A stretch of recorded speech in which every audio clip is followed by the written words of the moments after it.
Hey, what's up? It's Wes here, aka Seahawktopmist Prime. Welcome back to the Seahawks Times. And hey, if you're a first-time viewer, you're going to love this channel. You do not have to be a Seahawks fan to subscribe here. We talk about football in general and all that we love about our teams. But this is a Seahawks-focused channel. You're going to learn a lot about our community, what our point of view is on the team. So if you're a Denver fan, you're going to really love this video because you're going to get our unbiased insight about the Week 1 matchup in which Russell Wilson comes into the Seattle Seahawks Stadium, which was once his stadium, now Lumen's Field, to try to knock off Seattle and prove that he was worth the trade. Now, there's so much drama around this game, and that's self-explanatory. I do not need to get into the X's and O's of this game because this game is bigger than just matchups. This game is about nerves. This game is about wits. This game is about game planning because both the coach and the ex-quarterback know what's going on with each other. They know what each other are trying to do. So it's going to take a lot of creativity to come out of the gate in this game from both the Broncos and the Seahawks. Yes, this game I do believe will be more competitive than Vegas says,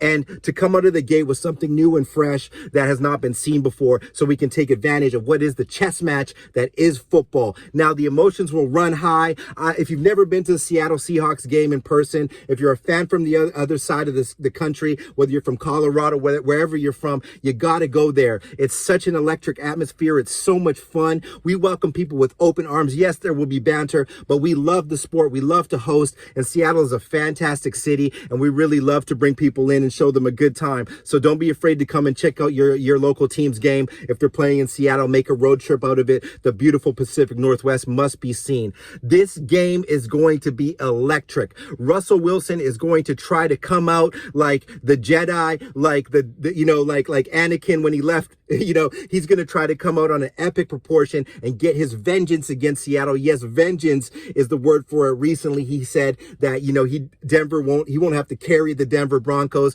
Russell, you're one of my favorite players of all time. Do not step over the line here. You did not solely carry the Seattle Seahawks. You were an instrumental part of it, and you are a legendary Hall of Fame QB. That's a great person, but you are not the reason that the Seahawks won the championship, period, comma. You better hope Daryl Taylor doesn't carry you to Seattle Grace Hospital. I'm just kidding. Anyways, Denver fans, you got a lot going for you in this game. Yes, you got Judy healthy there. You got Cortland Sutton. It sucks to lose Tim Patrick. You got a good tight end. You've got maybe an improved O-line, but still falling back there on O-line. You have Russell Wilson. That's leaps and aboves of Geno Smith. It definitely is. We're not going to play that down at all. You've got an awesome defense. You've got Surtain. You've got Simmons. Guys, you can drop all the players you want in the comments so we can learn, but I know the team. I'm not going to bore people with that. You got an awesome defense.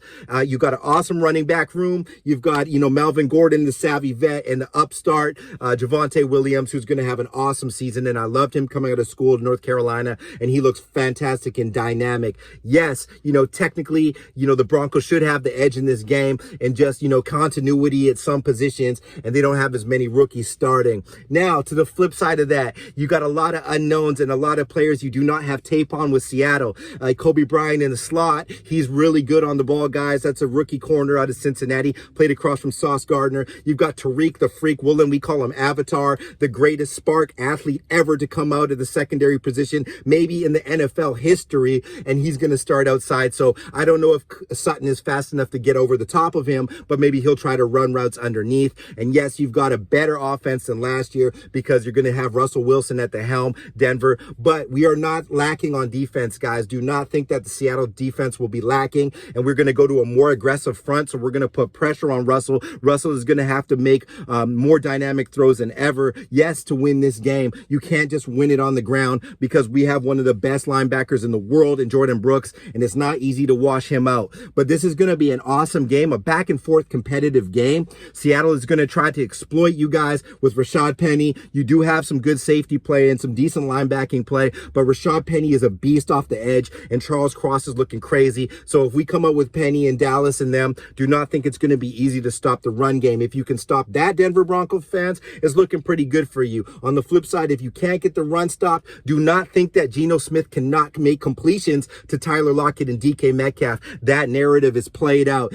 Geno Smith was really good to DK last year and got rapport going with Tyler as well. And we've got other weapons too, D. Eskridge, other players that are kind of lesser known to you guys, and that's fair, that can come out and play football as well. So technically, I agree with the national media narrative of Denver by 3 to 7 points type of thing. I agree with that stat line going into this game. But with the bright lights, the excitement of this game, young upstart players on the Seattle side of the ball that really have nothing to lose, that are trying to scrap and get the ball and ball out Boye Mafe, up-and-comer Daryl Taylor, we're really going to look different than we have been in our bend and don't break kind of defense. We're going to try to pressure Russell and get him to make mistakes. Now, I do think that Denver is a strong, solid team that has a good future ahead of it, but I am a little bit concerned about this game for Denver. I am concerned if I'm a Denver's Broncos fan, because it seems easy on paper just to line up Wilson versus Smith and think that DK is not going to be able to get thrown to. Just watch for this in the game, guys. Watch for DK to get the ball underneath and try to get yak in this game. We'll watch for Simmons to kind of come up and try to take that away from us, and I do think that it's going to be a really mano-a-mano kind of battle on the ground, with Russ obviously having the advantage with his throwing touch, but I don't think Russ really has the advantage at weapons. I don't think that outside of maybe Williams and Gordon, you could have perhaps over Penny and whoever we have behind him if Walker doesn't play. But I think Penny, if he's 100%, is a better player than Javonte Williams at this stage in his career. You got to remember, he was the best running back over 6 games last year with less of an O-line. So this is going to be a tight-knit game. Is it going to be revenge of Russell?